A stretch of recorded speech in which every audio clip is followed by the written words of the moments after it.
Hello everyone, welcome to my channel Glimpse of Education. আজি আমি discuss কৰিম class 10 or General Mathematics or Chapter 6 ত্ৰিভুজৰ দুটামান important উপপাদ্য। মই ইয়াৰ আগৰ ভিডিওটোত এইটো চেপ্টাৰৰ important topic সদৃশতাৰ বিষয়ে অলৰেডি ডিসকাস কৰিছো। আপোনালোকে যদি ভিডিওটো চোৱা নাই তেন্তে মই তাৰ লিংক ডেসক্ৰিপচন বক্সত দি দিম, নহলে ওপৰত থকা এই আই বাটনত ক্লিক কৰি আপোনালোকে ভিডিওটো চাই ল'ব পাৰে। তেন্তে আহকচোন আজি ভিডিওটো ষ্টাৰ্ট কৰো। প্ৰথম উপপাদ্যটো দিছে যদি এডাল ৰেখা কোনো ত্ৰিভুজৰ এটা বাহুৰ সমান্তৰালকৈ টনা হয় আৰু ৰেখাডালে আন দুটা বাহুক দুটা নিৰ্দিষ্ট বিন্দুত ছেদ কৰে তেনেহলে সেই বাহু দুটা একে অনুপাতত বিভক্ত হ'ব। If a line is drawn parallel to one side of a triangle to intersect the other two sides in distinct points, the other two sides are divided in the same ratio. So এতিয়া আমি চাম এই উপপাদ্যটো কেনেদৰে প্ৰয়োগ কৰা হয় আৰু ইয়াৰ প্ৰমাণটো কেনেধৰণৰ হয়। So ইয়াত আমি ABC এটা ত্ৰিভুজ লৈছো আৰু এই BC বাহুৰ সমান্তৰালকৈ এডাল ৰেখা টানিছো যিডাল ৰেখাই AB বাহুক D বিন্দুত আৰু AC বাহুক E বিন্দুত কাটিছে। So এতিয়া আমি প্ৰমাণ কৰিব লাগিব যে এই DE ৰেখাডালে AB বাহুডালক আৰু AC বাহুডালক সমান অনুপাতত ভাগ কৰিছে। অৰ্থাৎ আমি দেখুৱাব লাগিব AD by DB is equal to AE by EC.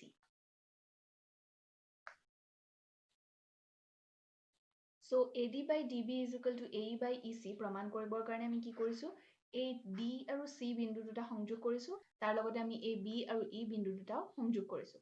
এতিয়া আমি নেক্সট স্টেপত কি কৰিছো যে এই D বিন্দুৰ পৰা এই AC বাহুডালৰ ওপৰত DM এডাল লম্ব অংকন কৰিছো। ঠিক তেনেদৰে এই E বিন্দুটোৰ পৰাও এই AB বাহুৰ ওপৰত EN এডাল লম্ব অংকন কৰিছো।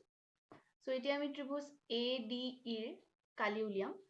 So AD ৰ কালি দুই ধৰণে উলিয়াব পাৰি কাৰণ আমি জানো যে ত্ৰিভুজৰ কালিৰ সূত্ৰ হৈছে হাফ ইনটু ভূমিপূৰণ উন্নতি।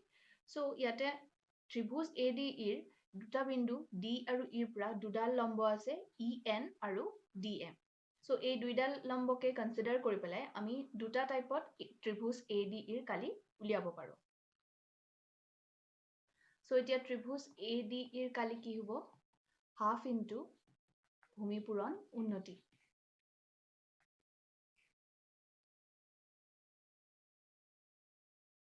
So এতিয়া যদি আমি এই EN-ক লম্ব হিচাপে লৈ পেলাই ADE ৰ কালি উলিয়াও তেতিয়াহলে ইয়াত ভূমি হ'ব AD।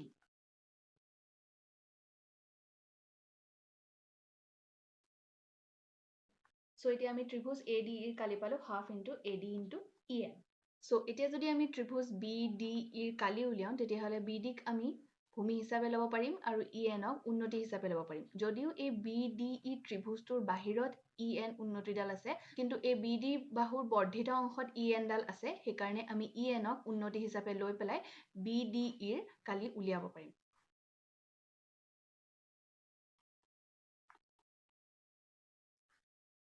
So এতিয়া ত্ৰিভুজ BDE ৰ কালি হ'ব হাফ ইনটু ইয়াত ভূমি হ'ব BD আৰু উন্নতি হ'ব EN। So ইয়াৰ আগতে মই অলৰেডি কৈছিলো যে ত্ৰিভুজ ADE ৰ কালি আমি দুই ধৰণে উলিয়াব পাৰো। EN-ক উন্নতি হিচাপে লৈও ইয়াৰ কালি উলিয়াব পাৰো আৰু DM-ক উন্নতি হিচাপে লৈ ইয়াৰ আমি কালি উলিয়াব পাৰো। So EN-ক উন্নতি হিচাপে লৈ অলৰেডি আমি কালি উলিয়াইছো। এতিয়া আমি DM-ক উন্নতি হিচাপে লৈ পেলাই ত্ৰিভুজ ADE ৰ কালি উলিয়াম।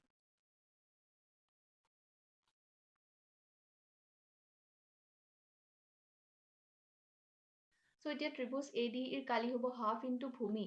So ভূমি ইয়াত কি হ'ব A হ'ব কাৰণ DM-ক আমি উন্নতি হিচাপে লৈছো। So ইয়াত হ'ব AE ইনটু ইয়াত উন্নতি হৈছে DM। ঠিক তেনেদৰে আমি ত্ৰিভুজ DEC ৰ কালি উলিয়াব পাৰো আৰু DEC ৰ কালি উলিওৱাৰ ক্ষেত্ৰত আমি DM-ক উন্নতি হিচাপে ল'ম কিয়নো এই CE বাহুৰ বৰ্ধিত অংশত এই DM লম্বডাল আছে। So ইয়াতে ভূমি হ'ব CE আৰু উন্নতি হ'ব DM।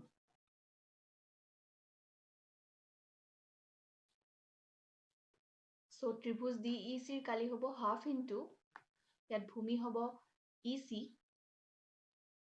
আৰু উন্নতি হ'ব DM। So এনেদৰে আমি ত্ৰিভুজ ADE ৰ কালি দুই ধৰণে উলিয়ালো আৰু ত্ৰিভুজ BDE আৰু ত্ৰিভুজ DEC ৰ কালি উলিয়ালো। So ইয়াৰ নেক্সট স্টেপত আমি কি কৰিম যে ত্ৰিভুজ ADE ৰ কালিক আমি ত্ৰিভুজ BDE ৰ কালিৰে হৰণ কৰিম। ত্ৰিভুজ ADE ৰ কালি আমি কি পাইছিলো half into AD into EN. So ইয়াত আমি পাতিম half into AD into EN. আৰু ত্ৰিভুজ BDE কালি আমি পাইছিলো half into BD into EN. So half into BD into EN. So ইয়াত half আৰু half cancel যাব. EN আৰু EN cancel যাব. So ইয়াত কি থাকিব AD by BD. So এইটো হ'ব equation number 1. ঠিক তেনেদৰে আমি next stepত কি কৰিম যে ত্ৰিভুজ ADE কালিক আমি ত্ৰিভুজ DEC কালিৰে হৰণ কৰিম.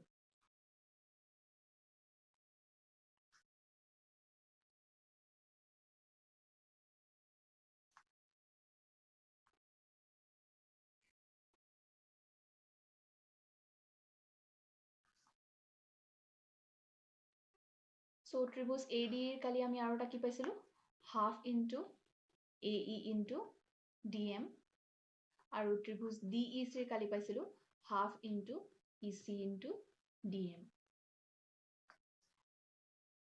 So ইয়াত half আৰু half cancel যাব, DM আৰু DM cancel যাব. So ইয়াত হ'ব AE by EC.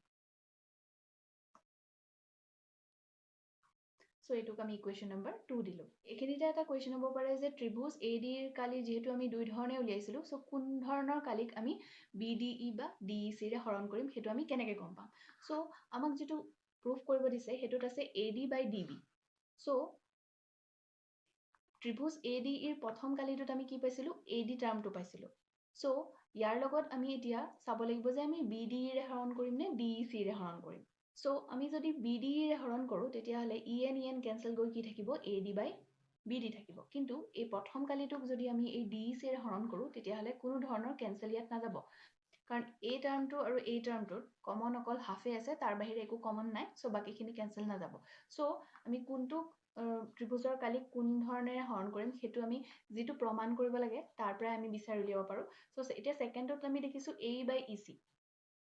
So এতিয়া এই টাৰ্মটো আছে ত্ৰিভুজ ADE কালিত. এই কালিটোক যদি আমি BDE ৰে হৰণ কৰো তেতিয়া হলে ইয়াত একো ধৰণৰ টাৰ্মে cancel না যাব হাফটোৰ বাহিৰে. কিন্তু এই ADE কালিটোক যদি আমি DEC কালিৰে হৰণ কৰো তেতিয়া এই DM cancel গৈ কি থাকিব A by EC. আৰু যেটো আমাৰ এনসাৰটো মিলিব যে A by EC. So আমি তেনে ধৰণে গম পাব পাৰো যে আমি কোনটো ত্ৰিভুজৰ কালিক কোনটো ত্ৰিভুজৰ কালিৰে হৰণ কৰিব লাগিব.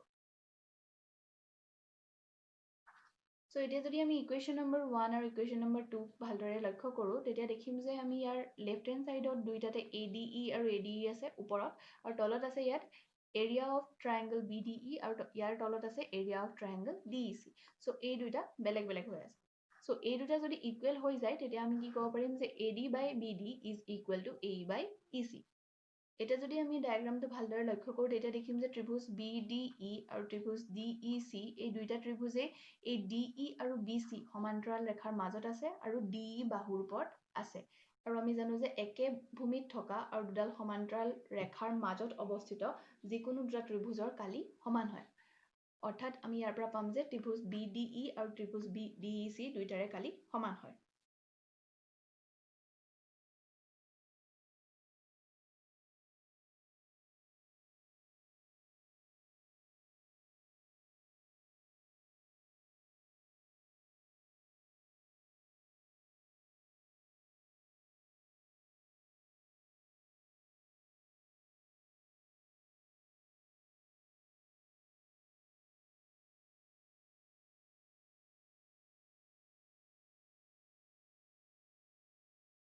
So এটাকে ত্ৰিভুজ BDE কালি আৰু ত্ৰিভুজ DEC কালি সমান. So ইয়াক আমি equation number 3 দিলো. So equation number 1, 2 and 3 পৰা আমি কি গম পাম যে যেহেতু এই ত্ৰিভুজটোৰ কালি আৰু এই ত্ৰিভুজটোৰ কালি সমান হয় হেহে ইহঁতৰ left hand side কিটা সমান হ'ব আৰু left hand side কিটা সমান হোৱাৰ কাৰণে সমীকৰণটোৰ right hand side কিটাও সমান হ'ব.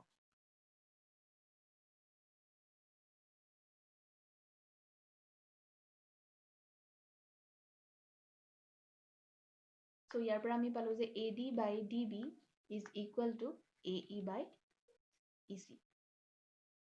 অৰ্থাৎ এই DE ৰেখাডালে এই AB আৰু AC বাহু দুডালক সমান অনুপাতত ভাগ কৰিছে. So next আমি ডিসকাস কৰিম উপপাদ্য 6.2. So ইয়াত কৈছে যে যদি এডাল ৰেখাই এটা ত্ৰিভুজৰ যিকোনো দুটা বাহু একে অনুপাতত ভাগ কৰে তেনেহলে সেই ৰেখাডাল তৃতীয় বাহুৰ সমান্তৰাল.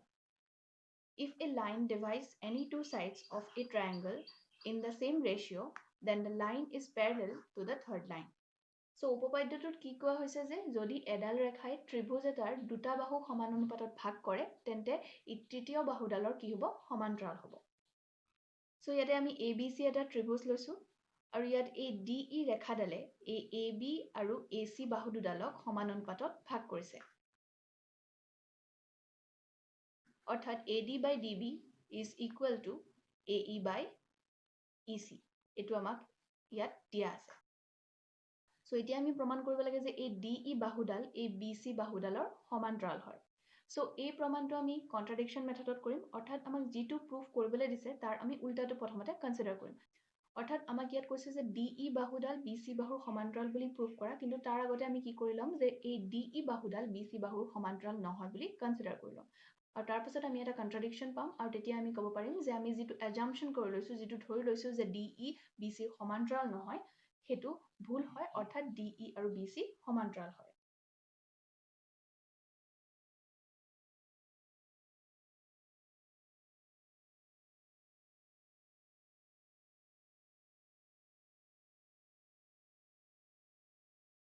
So এতিয়া যদি এই DE বাহুডাল BC বাহুৰ সমান্তৰাল নহয় তেনেহলে এই BC বাহুডালৰ সমান্তৰাল এডাল ৰেখা থাকিব, যিকোনো ৰেখা আমি ল'ব পাৰো। ধৰি ললো আমি DE ডেশডাল এই BC বাহুৰ সমান্তৰাল। যদিও ডায়াগ্ৰামত এইটো সমান্তৰাল হোৱা নাই, কিন্তু আমি এজিউম কৰি লৈছো যে যেহেতু DE ডাল BCৰ সমান্তৰাল নহয়, সেইকাৰণে বেলেগ এডাল কিবা এডাল ৰেখা থাকিব, যিডাল ৰেখা এই BC বাহুৰ সমান্তৰাল হ'ব, আৰু সেই ৰেখাডাল হ'ল DE ডেশ।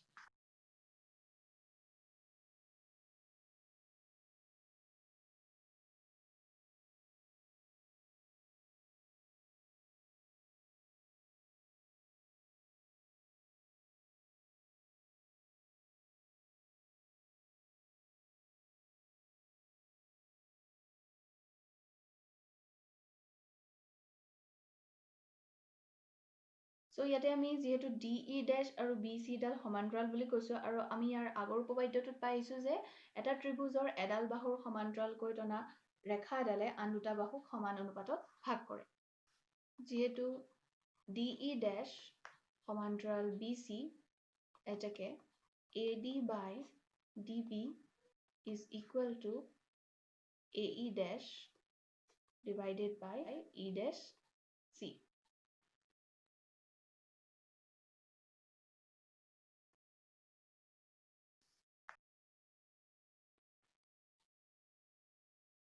So আমাক যেটো দিয়া আছিলে হেতুক যদি আমি ইকুৱেশ্যন নম্বৰ 1 আৰু ইয়াক যদি আমি ইকুৱেশ্যন নম্বৰ 2 লওঁ, তেতিয়া আমি দেখিম যে দুইটা ইকুৱেশ্যনৰ লেফট হ্যান্ড সাইডটো একে আছে, AD by DB আছে, সেইকাৰণে ৰাইট হ্যান্ড সাইডটো ইকুৱেল হ'ব।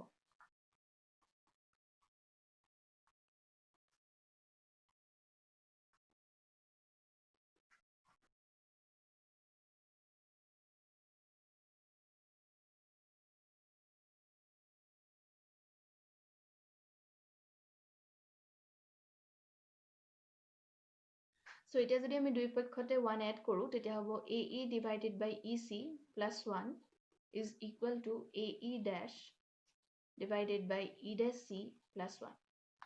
So ইয়াতে যদি আমি প্ৰথমটোত EC টো লসাগু বা LCM হিচাপে লওঁ, তেতিয়া ওপৰত থাকিব AE plus 1 into EC is EC is equal to E dash C. ইয়াত E dash C টো আমি LCM হিচাপে লৈছো, so ওপৰত হ'ব AE dash plus 1 into E dash C is E dash C. So ওপৰত AE plus EC আছে, so ডায়াগ্ৰামটোত যদি আমি চাওঁ AE plus EC, তেতিয়াহ'লে কি হ'ব AC হ'বগে। ইয়াত হ'ব AC divided by EC। ঠিক তেনেদৰে ইয়াত আছে AE dash plus E dash C। So AE dash plus E dash C হলে কি হ'ব আকৌ AC হ'ব। So ইয়াতো কি হ'ব AC divided by E dash C। So AC আৰু AC cancel যাব, so ইয়াত থাকিব 1 by EC is equal to 1 by E dash C।